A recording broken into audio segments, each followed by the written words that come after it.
అక్కినేని నాగచైతన్య శోభిత ధూళిపాళ్ల వివాహం ఈ నెల 4వ తేదీన హైదరాబాద్లోని అన్నపూర్ణ స్టూడియోలో అత్యంత వైభవంగా జరిగిన విషయం మనందరికీ తెలిసిందే.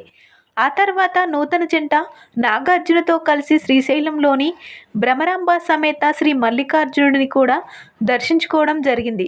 ప్రస్తుతం ఈ విషయాలు కాస్త సోషల్ మీడియాలో ఎంతో వైరల్ అవుతున్నాయి. ఇక చైతూ రీసెంట్గా అమెజాన్ ప్రైమ్ వేదికగా టెలికాస్ట్ అవుతున్న రానా టాక్ షో అనే ప్రోగ్రాంలో మాట్లాడుతూ నాకు 2 పిల్లలు చాలు అంటూ మాట్లాడిన మాటలు ఎంతో వైరల్ అవుతున్నాయి. 50 ఏళ్ళు వచ్చేసరికి వాళ్ళతో సంతోషంగా ఉండాలని అనుకుంటున్నాను.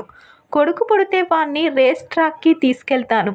కూతురు పుడితే తనకున్న హాబీలను గుర్తించి ప్రోత్సహిస్తాను అని నాగచైతన్య మాట్లాడారు. వాళ్ళతో ఎక్కువ సమయం గడుపుతూ మనం చిన్నప్పుడు పిల్లలుగా ఎంజాయ్ చేసిన క్షణాలన్నీ మళ్ళీ వాళ్ళతో కలిసి ఆస్వాదించాలని ఉందని తెలిపాడు నాగచైతన్య. ఇప్పుడు ఈ మాటలు సోషల్ మీడియాలో వైరల్గా నిలుస్తున్నాయి. ఇక చైతూ సినీ కెరియర్ విషయానికి వస్తే ప్రస్తుతం తండేల్ అనే మూవీ చేస్తున్నాడు. అందులో సాయి పల్లవి హీరోయిన్గా, ఇటీవలే కార్తికేయ 2తో పాన్ ఇండియా హిట్ని అందుకున్న చందు మొండేటి దర్శకత్వాన్ని వహిస్తున్నాడు.